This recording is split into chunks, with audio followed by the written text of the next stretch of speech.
የሚለው ቃል ላይ ኢያሱ ምዕራፍ 1 ቁጥር 8 ላይ ያለው ማሰላሰል የሚለውን በቀንና በሌሊት አስበው የሚለውን ቃል ሜዲቴሽን ይለዋል። በሂብሩ ደግሞ ሀግሃ ይለዋል። ምን ማለት ነው?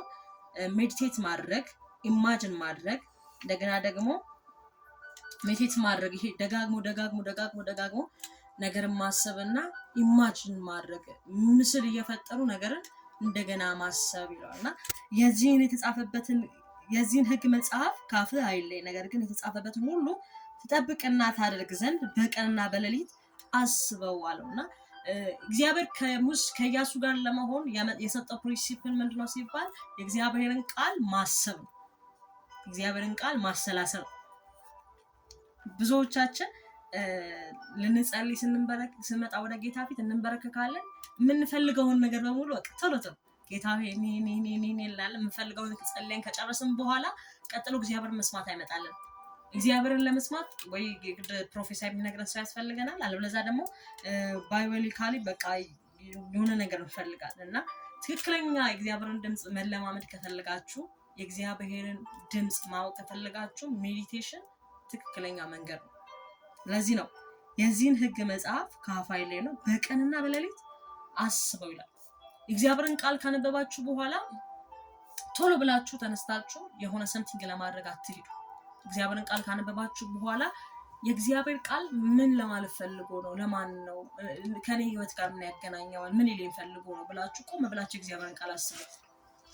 ስታስቡት ደግሞ አንድ ሰው ሲናገር በጣም ደስ ያለኝ፣ እኔ መጽሐፍ ቅዱስን ሳነብ ኢማጂን እያደረኩ ነው ማነባል። ኢማጂን ማለት ምስል እየፈጠርኩ፣ ምስር ወጥ በላ ሲባል ምስር ወጣን እያሰብነውና እንደዛ ኢማጂን እያደረጋ ነው ማነባዋልና ይሄ ሜዲቴት የሚለው ቃል ኢማጂን ማድረግ፣ አጋሃ የሚለው የብሉይ ቃል ኢማጂን ማድረግ፣ የእግዚአብሔርን ቃል እያሰባችሁት እያሰላሰላችሁት። ስፔሻሊ አሁን በዚህ በሜዲቴሽን ነገር ላይ እስራኤላውያን በጣም ይታወቃሉና ኢቭን የሚያሰላስሉበት ስፍራ ሁላ አላቸው። ኢየሱስ ክርስቶስ በዮሐንስ ወንጌል ለናትናኤል ያለው ቃል ትዝ ይላችኋል። ከበለስ በታች ሳለ አየው ያለው ቃል የተናገረው ማለት ነው። ናትናኤልን ከበለሱ በታች ባለ በለስ የሚለው ቃል እነሱ ከበለስ በታች የሚለው ሜዲቴት ለማድረግ የሚቀመጡበት እግዚአብሔርን ቃል ለማሰብ ለማሰላሰል። በእኛ ደግሞ በኢትዮጵያውያን መናፈሻ ነው። ግን እስራኤላውያን ደግሞ በባህላቸው ሜዲቴት የሚያደርጉበት ዛፍ አላቸው። ከዛፍ በታች ከበለስ በታች አይቻለሁ ያለው ኢየሱስ ናትናኤልን በዛ ስፍራ ነው እና ይህንን ራሱን ቃል ደግሞ ዘፍጥረት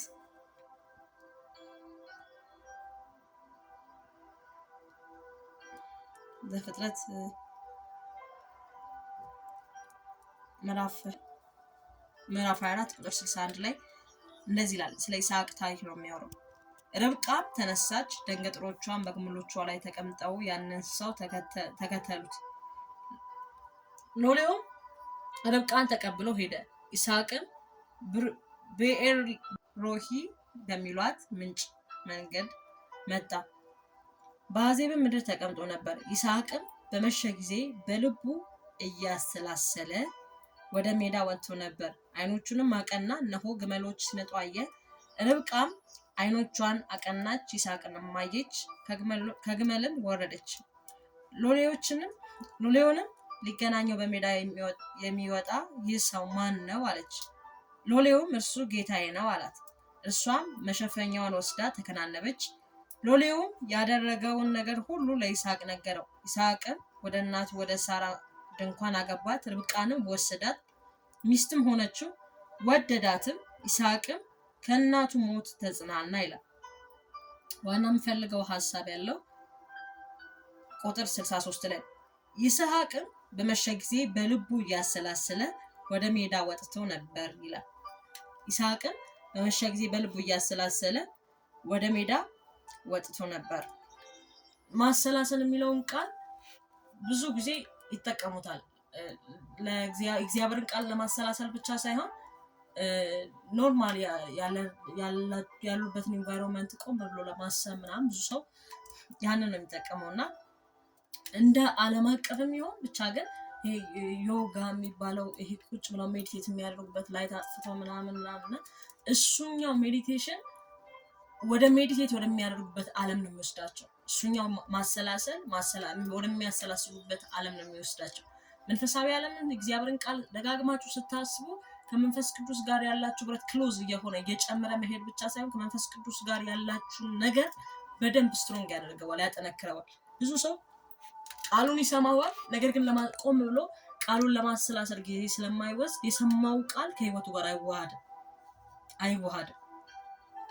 ኢየሱስ ክርስቶስ በምሳሌ ላይ ሲናገር እንደዚህ ያለ አንዱ መጣና በመልካም መሬት ላይ ወደቀ፣ በእሾህ መካከል ወደቀ፣ በእንደዚህ መካከል ወደቀ እያለ የተዘራበትን ሶስቱም እግዚአብሔርን ቃል ሰምተዋል። ሶስቱም ቃሉ ተዘርቶባቸዋል። ሶስቱም ጋር ዘር አለ። ነገር ግን ሶስቱም ጋር ዘር ቢኖርም የተዘራው ዘር ያ ዘር ግን ሶስቱም ጋር እኩል በቅሎ አናገኘው። መብቀል ሲጀምር እሾህ ያንቀዋል። በድንጋይ መካከል መብቀል ሲጀምር ወፎች መጥተው ይለቅሙታል። እንደገና ደግሞ እያንዳንዱ መብቀል ሲጀምር በመብቀል በሚጀምሩበት ስፍራ በሙሉ ተመሳሳይ የሆነ ውጤት አታገኙ። መልካም በሆነው ስፍራ ላይ ግን ብዙ አፈራ ይላቸዋል። 30፣ 60፣ 100 ማፍራት የሚቻለው መልካም በሆነው መሬት ሲዘራ። ያ ማለት ምን መሰላል? መጽሐፍ ቅዱስ የሰሙት ቃል ከሰሚዎች ጋር በእምነት ስላልተዋሃደ አልጠቀማቸውም። ቃሉን ሰምተዋል። አራቱም እኮ ቃሉን ሰምተዋል፣ እኩል የተቀበሉት እኮ። ግን ከተቀበሉ በኋላ ግን ቃሉን ስላላሰላሰሉት ሌባው መቶ ወሰደባቸው፣ ነጠቃቸው። የራሳቸው የስጋቸው መሻት፣ ደስታቸው፣ ፍላጎታቸው የመጣው ነገር በሙሉ የሰሙትን ቃል ወሰደባቸው። እግዚአብሔር የሚናገረው በቃሉ በኩል ነው።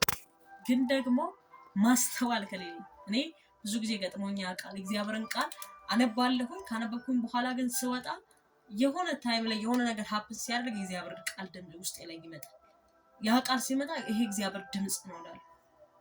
ለምን ሲባል እግዚአብሔር በቃሉ በኩል ነው የሚናገረው ማለት ያ ነው። እግዚአብሔርን ቃል ካነበባችሁት በኋላ ሜዲቴት ስታደርጉት በየትኛውም ሁኔታ ውስጥ ስታልፉ ያ ያነበባችሁት የእግዚአብሔር ቃል በልባችሁ ውስጥ መልክቶ ነው ይመጣል። ለዚህ ነው ኤፌሶን ላይ ሲናገር ከምንዋጋባቸው የጦር መሳሪያዎቻችን መካከል ውጊያችን ከስጋና ከደም ጋር አይደለም ይላል፣ ከመንፈሳዊ ዓለም ሰራዊቶች ጋር ነው ይላል። ታዲያ የምንዋጋው በምንድን ነው ሲባል በመንፈስ ስለሆነ ሰይጣንን ዱላ ይዘን አናሯሩጠው ወይ ደግሞ ባለን ሎጂክ እውቀት አንቀሳቀስም። ሰይጣንን የሚፈራው አንድ ቃል ቢኖር የእግዚአብሔር ቃል ነው፣ ሰይፍ ነው።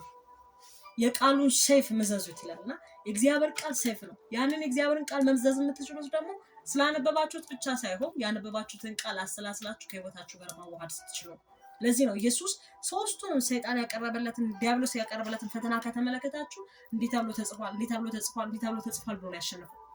ማለት የእግዚአብሔር ቃል ይባላል። የምንዋጋበት መሳሪያችን ምንድን ነው? እግዚአብሔር ቃል።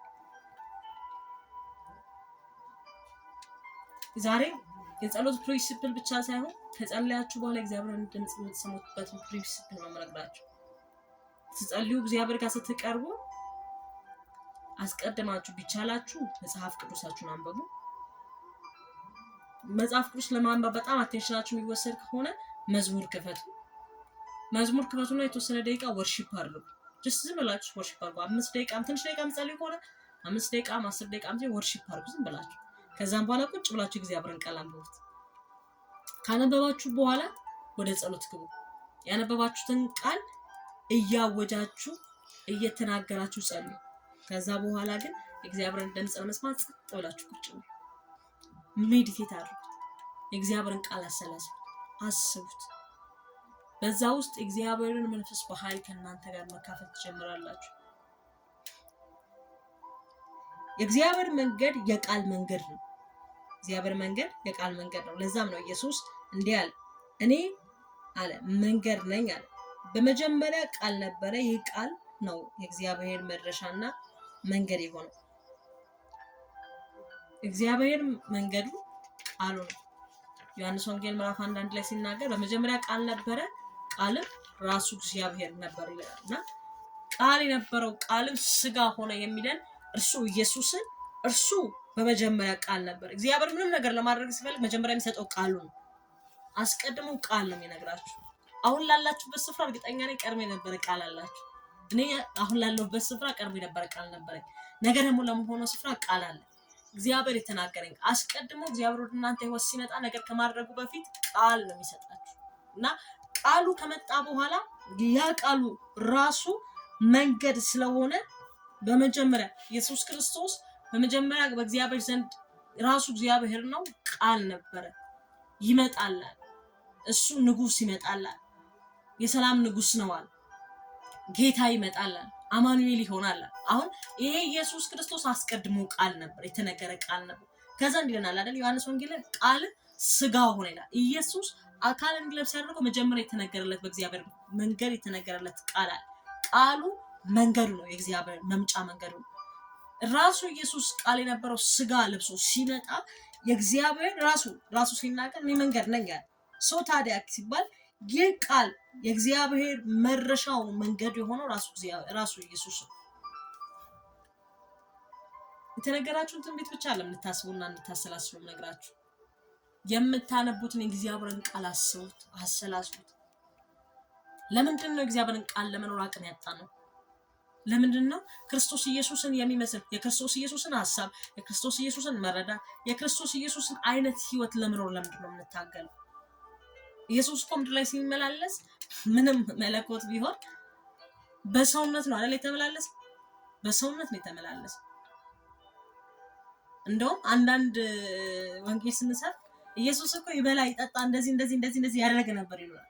አይ ነው ኢየሱስ እኮ ያንን ያደረገው የእግዚአብሔር ለኛ ስላለው ፍቅር ብቻ ሳይሆን የእግዚአብሔር ልጅ ሆኖ እንዴት መኖር እንደሚቻል ሊያሳየን ይመጣ። የኢየሱስን ህይወት ለምን መምሰል አቃተን? ኢየሱስ እንደሆነው ሰዎችን ይወድበት እንደነበር የጽድቅና የቅድስና ህይወት ለመመላለስ ለምድር ይከብዳል። ካሳረፉብን መልሶ ማሳረፍ ጀስት ለሰጡን ፊድባክ ለሰጡን ነገር መልሰን ፊድባክ የምንመልስላቸው ነገሮች ናቸው። ኢየሱስ ይችላል አይደል? በጥፊ ሲመቱት ተነስቶ በጥፊ መምታት አይደለም እኮ አንዱን መልአክ ማዞ ማስመታት ይችላል። በራሱ አለ አዞ ማስመታት ይችላል። ግን ዝም ብሎ ተመታ። ፍቅር ነው ግን ለወዳጆቹ ብቻ አይደለም፣ ለጠላቶቹ። ቅዱስ ነው ግን በሰዎች ፊትና በካህናት ፊት ሲመላለስ ብቻ አይደለም፣ በእግዚአብሔር ፊት ነው። የሆነ ሃይማኖት አስተማሪዎች የሚጠቀሙት ቃል አላቸው፣ ግን ትርጓሜውን ስለማስታወስ መንገራችሁ። ትርጓሜው በእግዚአብሔር ፊት መኖር ነው። በእግዚአብሔር ፊት መኖር በሰው ፊት ብቻ አይደለም፣ በእግዚአብሔር ፊት መኖር። ኢየሱስ ሲመላለስበት የነበረው ህይወት በሙሉ በእግዚአብሔርም ፊት በሰው ፊት ነው ነበር። በድሮ ጊዜ መጽሐፉ ነው የሚል ያደለውኝ መጽሐፍ ቅዱስ ሳይሆን ያነበብኩት መጽሐፍ ነው። በድሮ ጊዜ የሃይማኖት መሪዎች ጽድቃቸውን በሰው ፊት ለማሳየት ይኖራሉ፣ በእግዚአብሔር ፊት ግን አይኖሩትም። የለም በውስጣቸው ውሸት አለ፣ በሰው ፊት ግን ለእውነት ይመስላል። እንደዚህ ነው የሚናገር። ለዛ ነው ኢየሱስ ክርስቶስ መጽሐፍ ቅዱስ ላይ ፈሪሳውያንና ሰዱቃውያን የሚቃወምበት አንዱ ይሄ ነው። እናንተ ማታደርጉትን ህዝቡን እንዲያደርጉት ነገር አላችሁ። በህዝብ ፊት ስታዩ የምታደርጉት መስላላችሁ፣ በጓዳ ግን የላችሁም ላይ የለም ላይ። አሁን ዛሬ እግዚአብሔርን ቃል ማስተምራችሁ ስለ ሜዲቴሽን ማወራችሁ እግዚአብሔርን ቃል ጓዳችሁ ላይ ያሰላሰላችሁት አደባባይ ምን እንደትሮች በእግዚአብሔር ፊት በሰው ፊት እንድትኖሩት። ደግሞ አሉ አንዳንድ ደግሞ ሰዎች እንደ ሙሴ አይነት በእግዚአብሔር ፊት ትውልናቸው ሰውም ጋር ሲቀርቡ ልባችሁ የእግዚአብሔርን ቃል ማሰላሰል የሚቻለው ቃሉን ትዝታ በማድረግ ነው። ቃሉ በእምነት ከኛ ጋር ሲዋሃድ ቃሉ የቀን የጊዜዎቻችን ትዝታ ይሆናሉ። የእግዚአብሔርን ቃል በየቀኑ ስናስበው ስናሰላስለው ቃሉ ከህይወታችን ጋር ሲዋሃድ የቀኖቻችን ትዝታ የጊዜዎቻችን ትዝታ ይሆናሉ። ሲከፋን የሆነ ኢንጆይ የምናደርግበት ወይ ደግሞ አንዳንድ ሰዎች እንደሚያደርጉት ሲከፋቸው ቶሎ ከተከፉበት ለመውጣት ሌላ መንገድ እንደሚጠቀሙት ሳይሆን ሲከፋን እግዚአብሔርን ቃል እናስባለን። መካድን ስናስብ ይሁዳ ኢየሱስን የካደበትን ኢየሱስ የሰጠውን ፊድባክ እናይና እንመልሳለን። ኢየሱስ እንደሰጠው ምላሽ።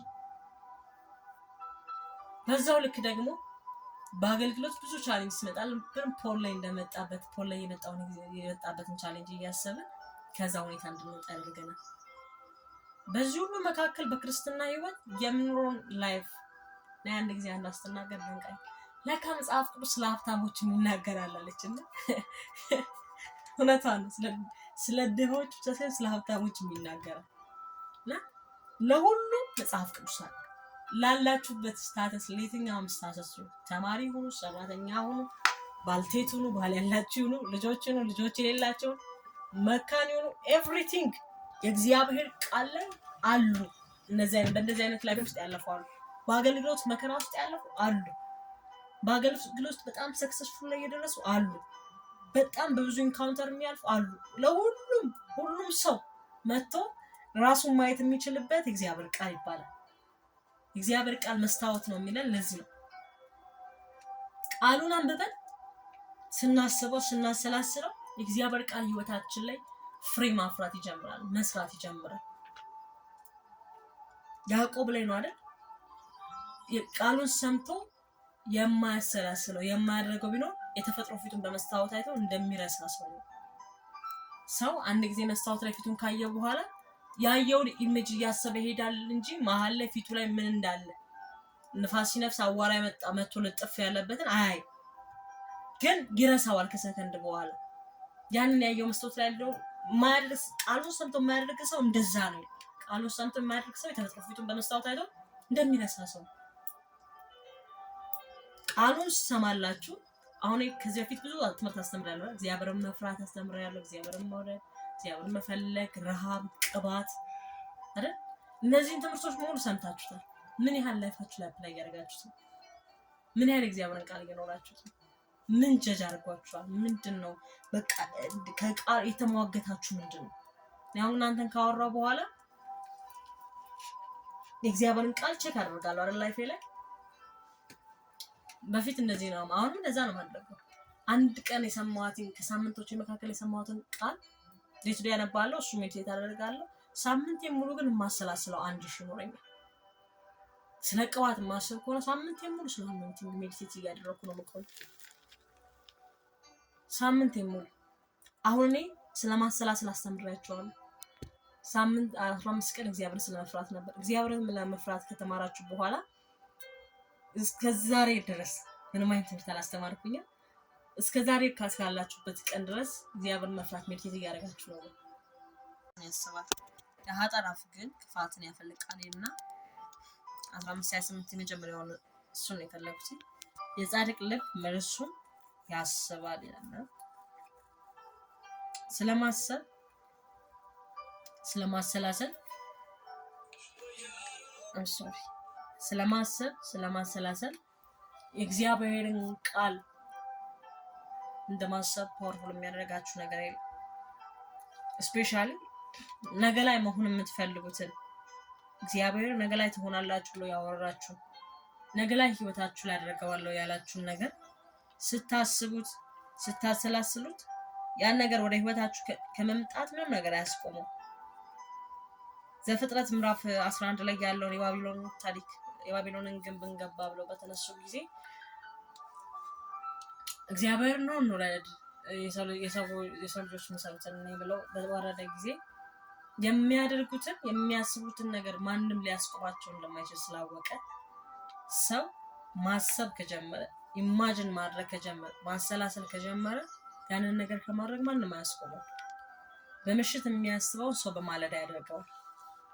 ምክንያቱም የትኛውም ድርጊት ከድርጊቱ በፊት ሐሳብ አለ። የትኛውም ተግባር ከተግባሩ በፊት ሐሳብ አለ። መልካም ይሁን ክፉ አስቀድሞ የሚታሰብ ሐሳብ አለ። ያለ ሐሳብ ሰው ሳያስብ ኢማጂን ሳያደርግ ሜዲቴት ሳያደርግ ከየትም አምጥቶ ነገሮችን አፕላይ ማድረግ አይችልም። ሰው በባህሪው ሜዲቴት እንዲያደርግ ነው የተሰራው፣ ተደርጎ ነው የተሰራው። ኢማጂን ማድረግ ከጀመረ ደግሞ ማንም አያስቆመው። ለዚህ ነው የሜዲቴሽን ፓወር፣ እግዚአብሔርን ቃል የማሰብ ፓወር። ቃሉ በራሱ ኃይል አለው፣ ሕያው ነው፣ መንፈስ አለው። ሜዲቴት ስታደርጉት ደግሞ በዚህ ላይ ደግሞ በህይወታችሁ ላይ መስራት የሚያስፈልገው ሊሰራ የሚገባው ነገር በሙሉ ከመስራት ምንም አያስቆም።